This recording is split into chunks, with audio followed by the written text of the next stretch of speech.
todos!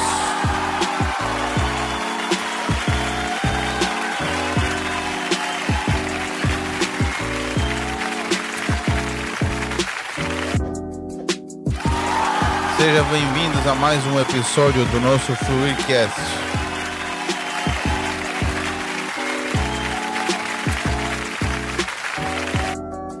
Que bom ter você junto comigo nessa manhã.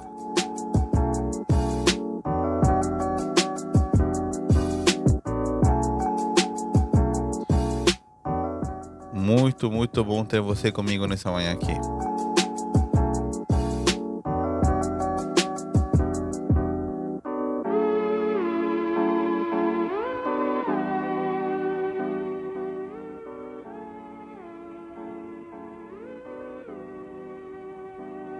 Vamos lá, gente. Se você é novo por aqui, nesse canal, eu quero pedir que você se inscreva agora, aqui na parte de baixo do vídeo. E tem um botãozinho para você se inscrever ali.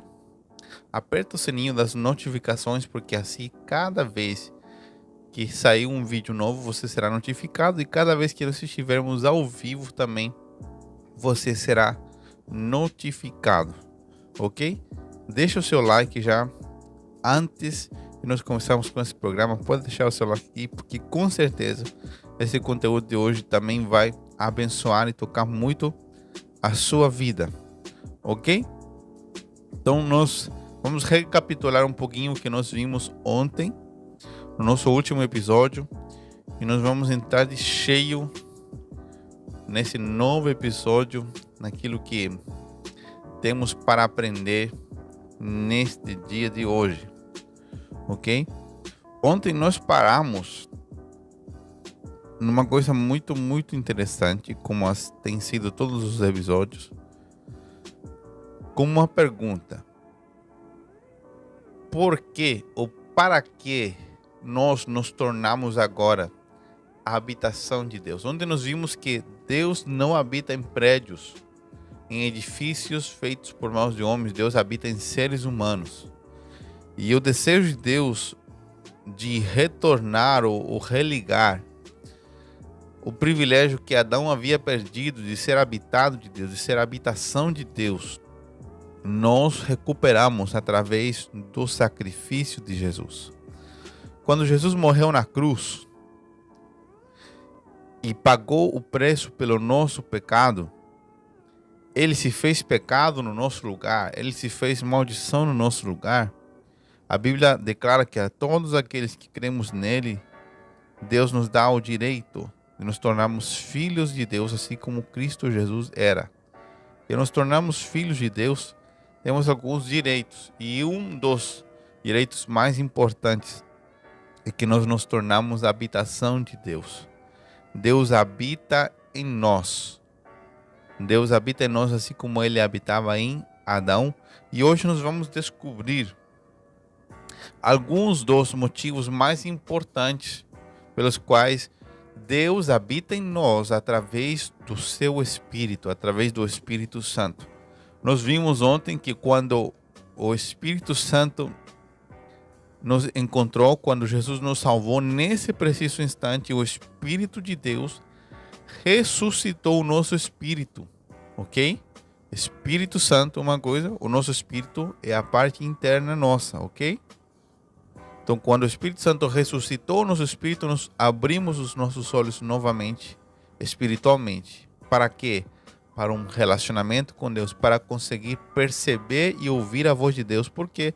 Porque se Deus é espírito, ele se revela primordialmente através do nosso espírito, ok? Deus pode usar outras formas de comunicação, sim, porque ele é Deus, ele não tem limites.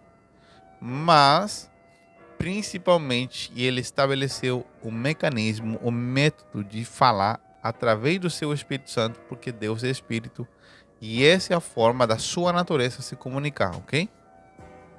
Então vamos lá, eu queria ler com você, ou ler para você melhor, o que diz Efésios capítulo 2, versículo 21 e 22. Olha que interessante. Efésios 2, 21 e 22 diz assim: nele somos firmemente unidos constituindo um templo santo para o Senhor. Por meio dele, vocês também estão sendo edificados como parte desta habitação, onde Deus vive por meio do seu Espírito. Olha que top! Onde Deus vive por meio do seu Espírito. Efésios 2 diz que nós somos morada de Deus em Espírito. Olha aqui que legal. No qual também vocês juntamente são edificados para a morada de Deus em Espírito, ou morada de Deus no Espírito. Nós estamos sendo edificados como igreja quando nos reunimos. Por quê? Porque individualmente nós também já somos uma habitação de Deus. E agora eu quero ler para você o que diz Romanos capítulo 8. Romanos 8 é fora de série. Fora de série, fora de série. Fora de série mesmo. Olha aqui, eu vou ler para você Romanos 8, a partir do versículo 8. Por isso, aqueles que ainda estão sob o domínio da natureza humana não podem agradar a Deus. Vocês, porém, não são controlados pela natureza humana, mas pelo Espírito Santo. Se de fato o Espírito de Deus habita em vocês. Olha a questão aqui de Paulo. Paulo está falando assim, tem pessoas que são habitadas pelo Espírito Santo e tem outras que não. Aqui Paulo faz uma diferença. Ele diz, aqueles que são controlados pela natureza humana não podem agradar a Deus. Esses que ainda são controlados pela natureza humana, eles ainda não se tornaram a habitação de Deus. Olha o que diz o versículo 9, continuação. E se alguém não tem o Espírito de Cristo ou o Espírito Santo, a ele não pertence. Uma vez que Cristo habita em vocês, através do seu Espírito Santo, embora o corpo morra por causa do pecado, o Espírito Santo lhes dá vida, porque vocês foram declarados justos diante de Deus. E se o Espírito de Deus, que ressuscitou Jesus dos mortos, habita em vocês, o Deus que ressuscitou Cristo Jesus dos mortos, dará vida ao seu corpo mortal por meio desse mesmo Espírito Santo que habita, olha aí, habita em vocês. Olha que top. Agora eu vou ler o versículo 14. Porque todos os que são guiados pelo Espírito de Deus são filhos de Deus. Pois vocês não receberam um espírito que os torne de novo escravos medrosos, mas sim o Espírito de Deus que os adotou como seus próprios filhos. Agora nós os chamamos de Abba Pai, o Paizinho. Pois o seu Espírito confirma, olha aqui, pois o seu Espírito Santo confirma ao nosso espírito que somos filhos de Deus. Se somos seus filhos, então somos seus herdeiros e, portanto, co-herdeiros com Cristo. Se de fato participamos do seu sofrimento, também participaremos da sua glória. Quem pode dar uma palminha aí para esse texto bíblico?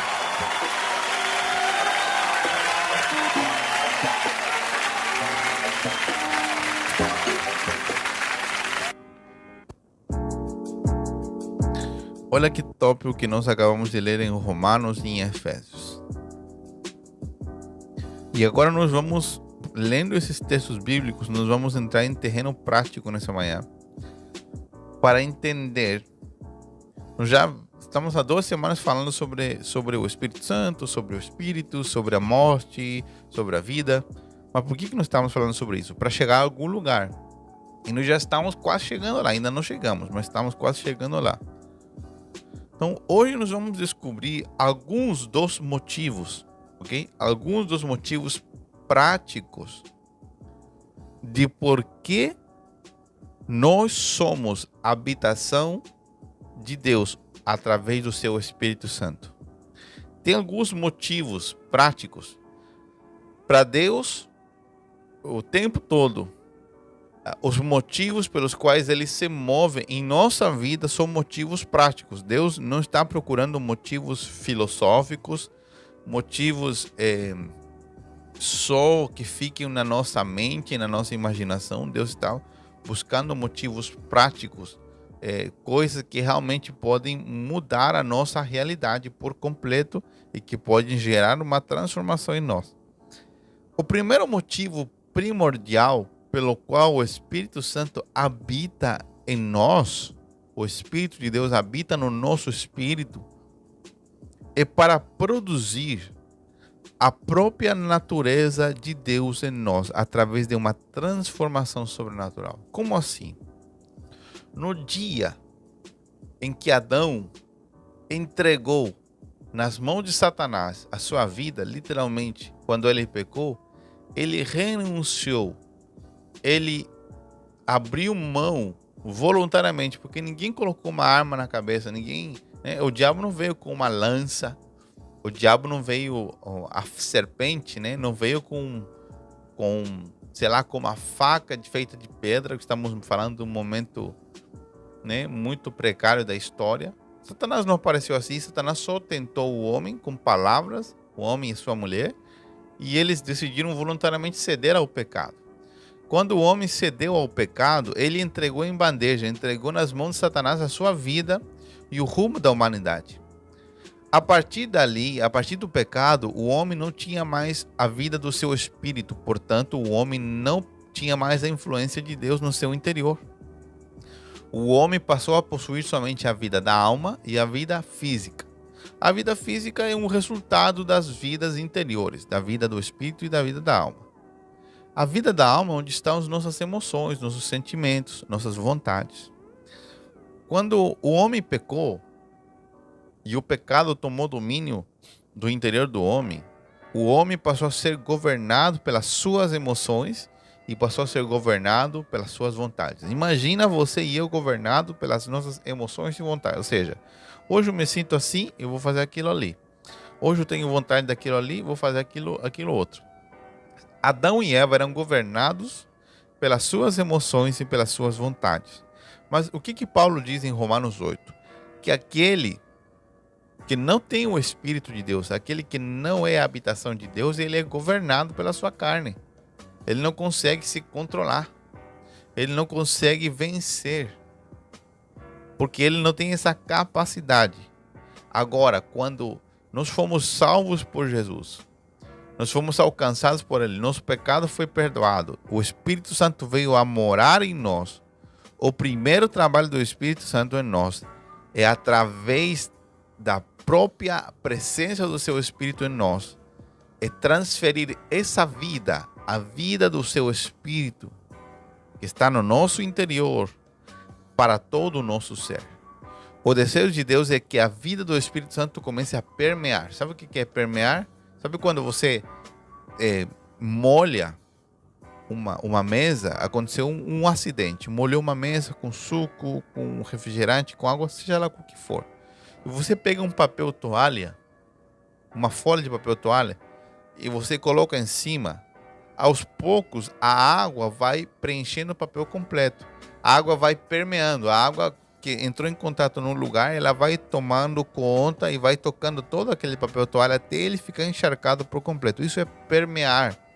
A Bíblia nos mostra claramente que o Espírito Santo, ao habitar em nós, o desejo dele é começar a permear todo o nosso ser. A partir do nosso espírito, começar a dominar sobre as nossas emoções, começar a dominar sobre os nossos desejos, começar a transformar a nossa vida, começar a transformar o nosso caráter, começar a transformar a nossa forma de pensar, a nossa forma de falar. O Espírito Santo quer eliminar coisas da nossa cultura que não correspondem com a vontade de Deus, eliminar coisas do nosso comportamento que não correspondem com a vontade de Deus e nos ensinar a viver uma nova vida. O Espírito Santo começa a produzir em nós a partir do interior, nunca a partir do exterior, sempre a partir do interior, uma mudança completa e sobrenatural.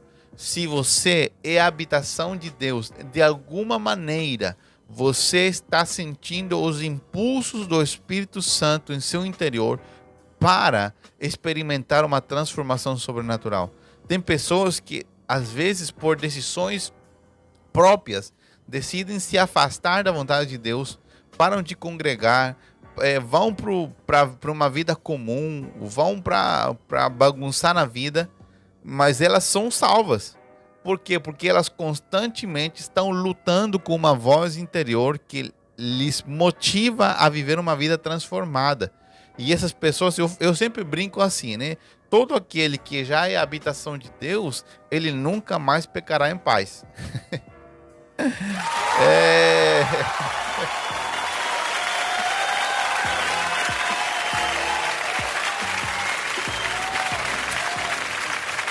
Por quê?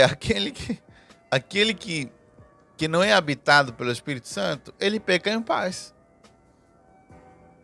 Ele peca em paz porque ele não tem a presença de Deus dentro dele, então ele não tem noção do pecado. Ele sabe que é errado, mas ele peca em paz. Agora, quando o Espírito Santo habita em você, é o próprio Deus habitando em você, é a natureza santa de Deus habitando em você. Para quê? Para te conduzir a uma vida santa. Para te conduzir a uma vida que se afasta do pecado diariamente. Não uma vida perfeita, porque é impossível, nós não temos como ser perfeitos. Mas sim uma vida santa. É uma vida que procura se afastar do pecado diariamente. Então, quando o Espírito de Deus nos habita, primeiro é para produzir uma mudança completa, é uma mudança sobrenatural. Segunda coisa importante, isso aqui pode estar invertido a ordem, ok? Não está em uma ordem correta de como isso deve acontecer. Segunda coisa importante, porque o Espírito Santo nos habita, é porque Deus quer retornar a ter comunhão com a gente, assim como ele tinha com Adão. A comunhão significa que Deus vai se relacionar com a gente. Olha uma coisa legal. Deus, ele tem o poder por ele ser onisciente. Ele já nos conhece por completo. Ele sabe exatamente quem você é, exatamente o que você pensou, o que você acabou de pensar agora, o que você pensou ontem, o que você pensará, o que você falou e o que você irá falar. Ele nos conhece perfeitamente, ele sabe exatamente as nossas fraquezas, nossos pecados, nossos pontos fortes. Ele conhece tudo, absolutamente tudo. Só que Deus quer nos conhecer num relacionamento. Como assim? Ele quer que nós possamos abrir a nossa vida para Ele, para que assim, nessa troca de comunhão e de relacionamento, você e eu também conheçamos a Deus. O Espírito Santo é aquele que nos permite que, quando nós lemos, por exemplo, a Bíblia, o Espírito Santo é o nosso professor. Ele nos explica. Tem gente que fala, pastor, eu leio a Bíblia e não entendo. É óbvio no início. Né? No início, às vezes, nós não conseguimos compreender. Mas pega a sua Bíblia e pede ajuda para o Espírito Santo, que ele já habita em você. Se você já foi alcançado por Jesus, ele já habita em você. Isso não é para todo mundo, é só para aquele que já reconheceu o seu pecado e ele já foi salvo por Jesus. Peça ajuda do Espírito Santo e ele vai começar a te explicar. Ele é o melhor professor e está dentro de você. Segunda coisa, quando você está orando, quando você separa minutos, momentos para orar, é naquele momento que você está conhecendo a Deus. A oração não é para ir no mercado. Como assim para ir no mercado? Um dia nós vamos falar sobre oração aqui. Tem gente que vai, quando entra para orar, entra com uma lista de pedido, como se fosse no mercado, comprar uma lista marcada. Ah, Deus, eu preciso daquilo, preciso daquilo, preciso daquilo. Não. A oração é um tempo também desenhado para que nós possamos conhecer a Deus. Para que Deus nos conheça.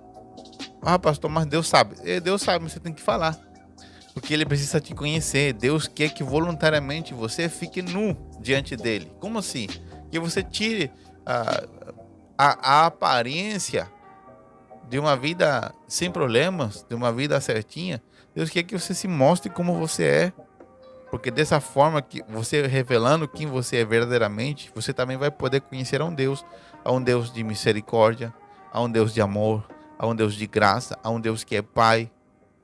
e não é padrasto, como muitos falam, né? Apesar de que tem padrastos que são às vezes melhores que um pai biológico, porque a questão de ser pai, a questão da paternidade, não tem a ver com biologia. A questão da paternidade tem a ver com uma identidade de cuidado, de amor, de respeito, de carinho. Esse é outro assunto.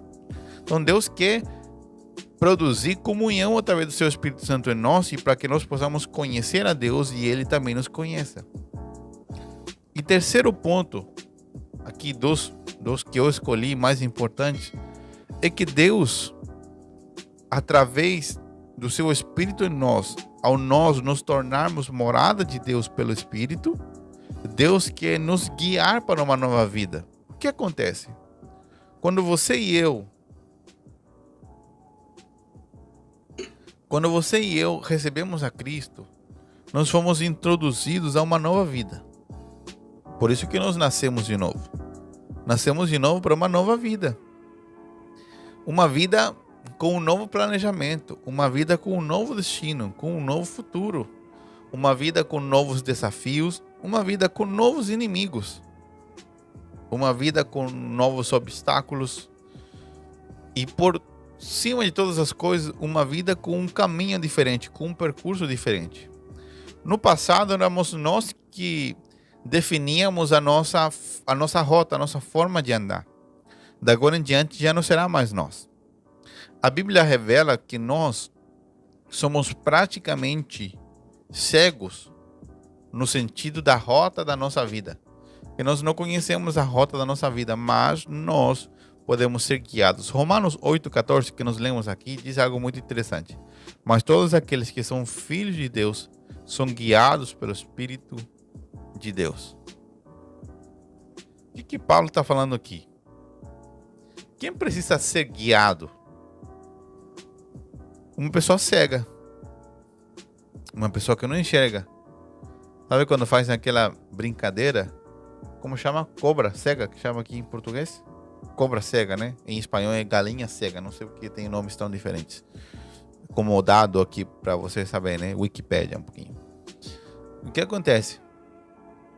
Quando você é vendado nos teus olhos, você precisa de alguém que te guie, alguém que te diga mais para a direita, mais para a esquerda, 2 passos para frente, 2 passos para trás. Ou quando você fez alguma cirurgia, por exemplo, na vista, e você não enxerga nada. Eu me lembro muito bem de um senhor muito querido, um irmão em Cristo, da igreja onde eu me criei, onde eu nasci, no Senhor Jesus, no Chile, no interior. O irmão Carlos, ele já era cego quando eu conheci ele. Ele teve um acidente, uma queda de cavalo, e ele ficou cego.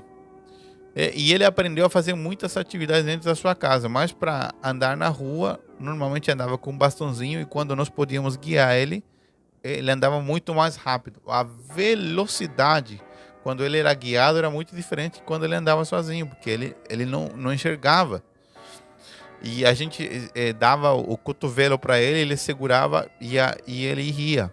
Então quem precisa ser guiado é aquele que é cego, aquele que não tem capacidade de enxergar o futuro. E a Bíblia diz que nós precisamos ser guiados, que os filhos de Deus são guiados pelo Espírito de Deus. Então se você e eu precisamos ser guiados, é porque nós não conhecemos a rota da nossa vida. É porque há certa incapacidade em nós de enxergar totalmente o futuro. E ser guiado também significa ser dependente de alguém. O Espírito Santo quer que nós nos tornemos dependentes dele para seguir o percurso da nossa vida, para aprender a como ser guiado, aprender a ouvir a sua voz em cada detalhe. Por quê? Porque nós podemos tentar fazer a vontade de Deus e seguida através dos nossos sentidos naturais. Nós podemos tentar. Mas eu te dou uma certeza. Você e eu vamos fracassar por completo. Porque se Deus já nos deu o seu Espírito no nosso interior, por vários motivos, mas também como uma ferramenta extraordinária para sermos guiados, né? GPS interior. Um GPS interior, uma direção interior para sermos guiados. Já imaginou você subir no carro para um lugar que você não conhece e o GPS te manda para a direita e você fala, não, eu vou para a esquerda. Não tem lógica. Se você não conhece o lugar, você tem que obedecer o que o GPS te manda. Óbvio, se ele está atualizado. Então, o que acontece? Da mesma maneira, o Espírito Santo foi dado a nós para nos guiar nesse novo caminho, numa nova vida. Por quê? Porque com nossos sentidos naturais, nós iremos fracassar. Ok? Nos próximos episódios, nós vamos descobrir um pouquinho mais como funciona esse negócio de ser guiado pelo Espírito de Deus. Ok? Então agora, quero te deixar por aqui para um dia extraordinário e maravilhoso. Não se esqueça de se inscrever nesse canal do YouTube. Compartilhe esse vídeo com no mínimo 1 milhão de pessoas. Daqui a alguns minutinhos ele já vai estar disponível para todo mundo compartilhar e dividir essa experiência com outros. Ok? Que teu dia seja extraordinário. E que Deus te abençoe. Um beijo no seu coração. Até amanhã.